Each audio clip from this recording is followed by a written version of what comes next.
have to try to wake up Alex, so I just yell from downstairs. Alex, time to get up! It never works.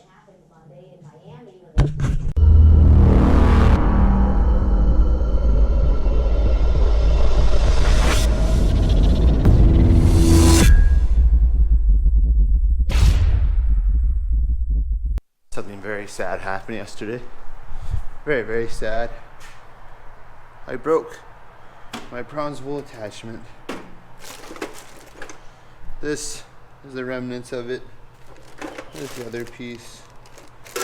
I'm not even sure the other pieces. That was sad. I stuck it to my legs to get the piece off, and it broke, and I got way too tight. Had to use vice grip to get this off, even the brush. Trying to put it on this guy. I've been loving the hybrid brushes lately. I've actually been having an issue with the over-the-top rinse bar lately, and I've kind of gone away from it. It works great for residential, but God, commercial, it's great if they don't have huge frames, but it's been getting the frames too wet. And I've just been having issues with drips from it. So I've gone away from using it. So Jim said that he was going to leave Longmont at 6. It's 8:07, and he's still making his way down to Denver. Now that's the new van. He thinks he's pretty cool. Hey, film him. Film that guy. Hey. Hi. So my issue with the rinse bar is that it's getting the top frames wet and they're dripping. I did a construction clean the other day, and man, when I used pencil jets, it was fine. Then I used a rinse bar and I had a good pressure. Did worse. So my thing is, here's what I think Tucker needs to do. I think Tucker needs to convert the over-the-top rinse bars into the middle. Ionic just did this, and I'm gonna try to create my own and put a rinse bar in, remove the jets, and possibly cut here and here and put this into the middle somehow. I'm gonna try it first with an all nylon brush that I don't really use. I wanna see how it works. We have this job today. I think you guys have seen this job before. So, water fed pole. I literally, on this job, I found the drips get so bad I have to go around the whole entire top, do all the very, very top around the whole building, then come back and do all the other stuff. But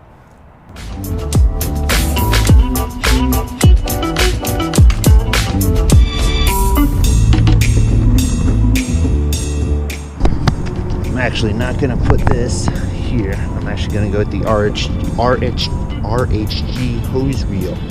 Keeps the pressure a lot better on jobs like this for it to go far. Definitely highly suggest getting this guy if you're not a fill and go type of guy, or you connect from buildings. This keeps the pressure a lot better.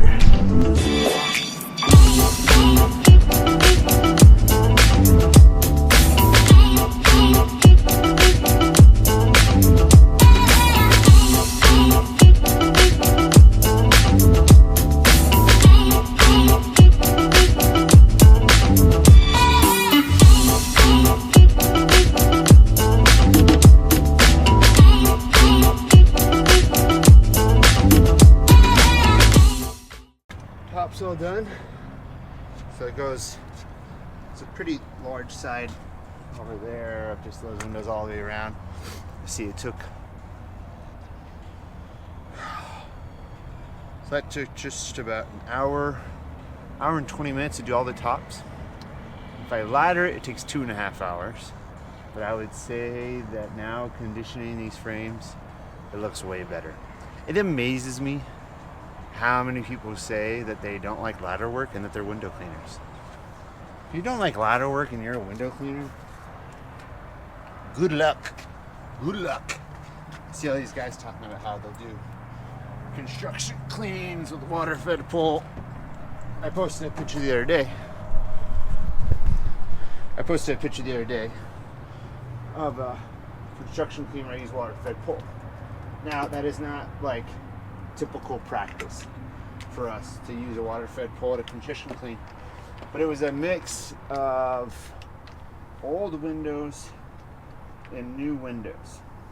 So when I see that really old windows are really dirty and the customer's not looking to fix them, as in they're not looking for a company to do like extreme hard water removal, which we don't even get into. There's not a lot of demand for it really. What am I even talking about? Yeah, like if you're trying to do water fed pole for construction cleans, what a freaking waste. What a waste, man. What a waste of time. But hey, if you figured it out, you figured it out. I have to tell you, I'm very happy in getting this hose reel. But one thing, this handle, be careful if you get one. I over tightened it the first day, got a crack. It still works fine, but just be careful if you get it. But this will help your pressure so much. Of course, it's not a pump. It'll help keep your pressure a lot better than running like, say, 300 feet of like, regular water-fed pole hose. So we are done with water-fed pole. We're gonna get started on some traditional work. Come join me.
Let's talk about efficiency, what this video is all about.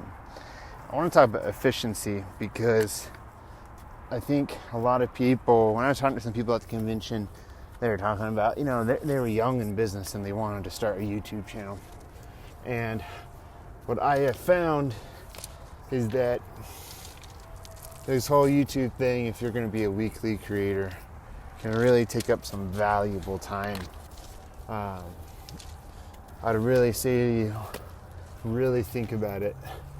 If it's really something that you want to do, and make sure that your business is off the ground and everything before you waste time with YouTube.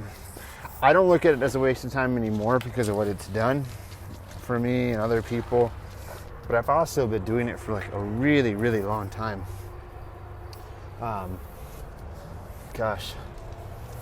Well, I joined YouTube, I think, in 2012. And then from there, like, really only uploaded every once in a while. Ah, my freaking ankle. You guys see me fall earlier. I hurt my ankle. But I just think that efficiency-wise, it definitely hurts efficiency. So I used to be really big about, like, watching the clock, watching how much time jobs took me and making sure that I was always efficient. And I've kind of let that go a little bit, but I've only let that go because I've realized I'm at an area with window cleaning that I can go at this pace right here all day. Streak.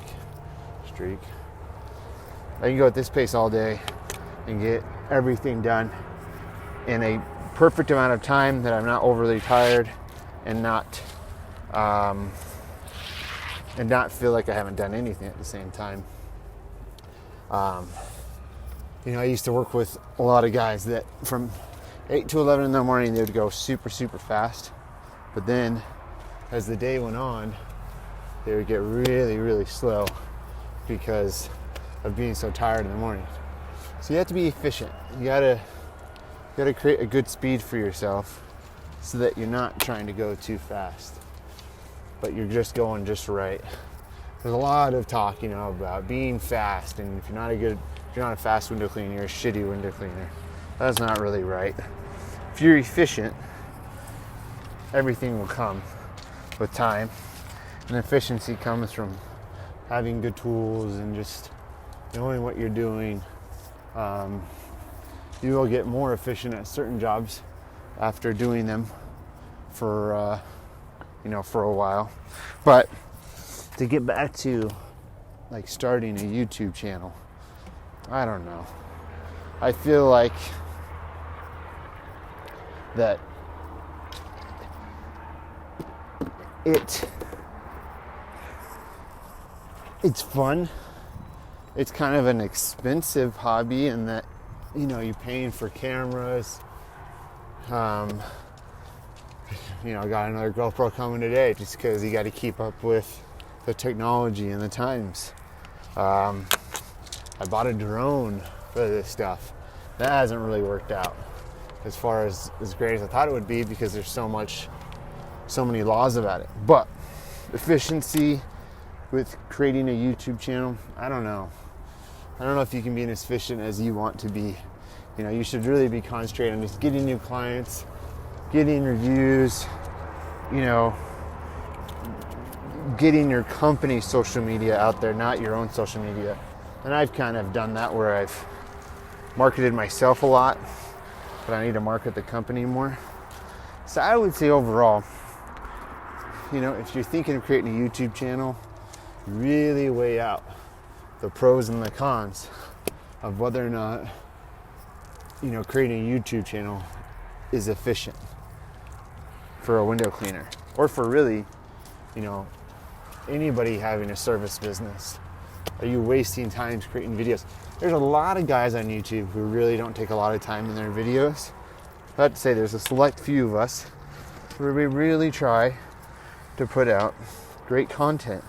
We really try to be in different settings. We don't, there's stuff where I just sit in my car and talk to you guys, but there are times when I really, really try to get clips from a bunch of different areas and, try to make it look really cool for these videos so that you guys don't just get bored looking at me in the same place all the time.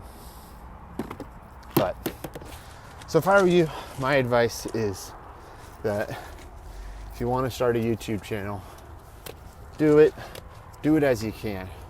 Don't be pressed to make videos like all of us creators do. And you'll find out quickly if you have a talent for it or not. And the other thing to be aware of is that there's a lot of mean people on YouTube. You're gonna get a lot of shit talked to you. I used to try to defend myself all the time, and especially with like poles and blades, a lot of different people, and found that it was just a total waste of time and energy. So if you're gonna ask me if creating a YouTube channel is efficient when having like a service business, I would say no. But as you work on it, you can figure out how to make it efficient, and I feel like I've gotten to that point, but it took a long time.